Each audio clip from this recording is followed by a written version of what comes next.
अस्सलाम वालेकुम।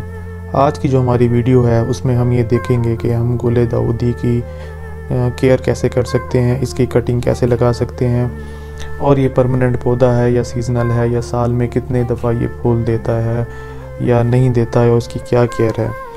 और इस एक पौधे से, अगर आपके घर में एक पौधा है, उसके हम ज़रिए बहुत से प्लांट कैसे बना सकते हैं।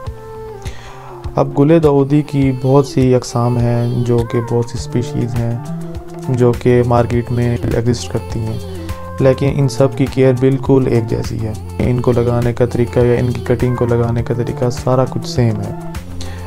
अच्छा, इस पौधे को, गुल दाऊदी को, ज़्यादातर नम मिट्टी पसंद है, मीन्स के मॉइस्चराइज वाली मिट्टी होनी चाहिए।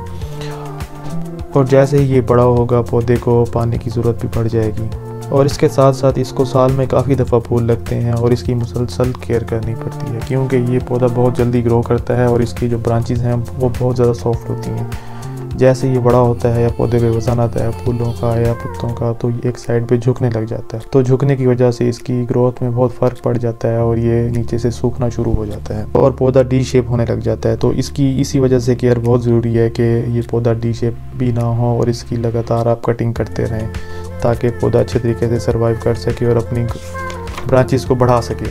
क्योंकि ये पौधा बहुत जल्दी बड़ा हो जाता है या बहुत जल्दी ग्रो कर जाता है, तो इसकी इसी वजह से कटिंग करना बहुत ज़्यादा ज़रूरी होता है। और एक बात ज़रूर याद रखें कि जब इसको फूल लगे हों तब इसकी कटिंग ना करें। तो जब ये ज़्यादा बुशी हो रहा हो या ज़्यादा अपनी झुकाव की तरफ जा रहा हो किसी साइड पे, तो तब इसकी कटिंग करें।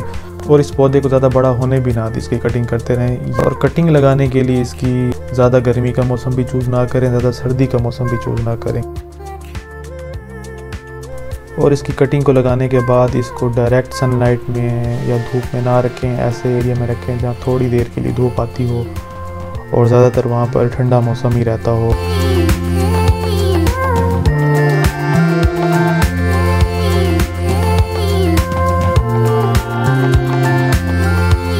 और इसको लगाने के लिए छोटे गमलों का इस्तेमाल करें, ज़्यादा बड़े गमले ना लगाएं, क्योंकि जब हम उनमें पानी लगाते हैं तो उसकी पौधे जब हिल जाते हैं तो वो अच्छे तरीके से वैसे भी ग्रो नहीं कर सकते। और जब ये पौधा एक दफ़ा ग्रो कर जाए आपके गमलों में या आपकी क्यारी में या जिस जगह भी आपने इसको लगाया हुआ है, तो फिर इसको अच्छी धूप चाहिए। अगर इसको अच्छी धूप मिलेगी तो तब ही ये ग्रो कर पाएगा। तो हम धूप नहीं लगाएंगे तो ये ज़्यादा लंबा हो जाएगा साइज़ में, लेकिन इसको फूल कोई भी नहीं लगेगा।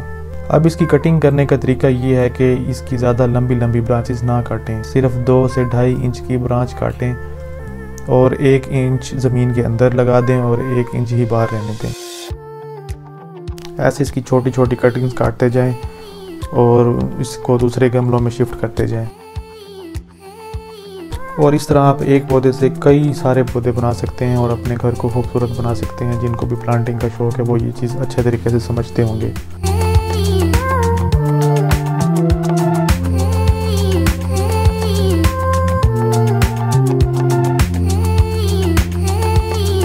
और जैसा कि मैंने आपको पहले बताया, इनको पानी की कमी शुरू में बिल्कुल नहीं होनी चाहिए, जब तक ये आपको यकीन नहीं होता कि इनकी रूटिंग स्टार्ट हो गई होगी। और मुझे उम्मीद है कि आपको समझ आ गई होगी कि हमने गुल दाऊदी की कैसे केयर करनी है, कैसे इसकी प्लांटिंग करनी है, कैसे इसकी कटिंग करनी है और किस सीज़न में इसको लगाना है। वीडियो पसंद आने की सूरत में हमारा चैनल सब्सक्राइब करें, वीडियो को लाइक करें। Thank you so much.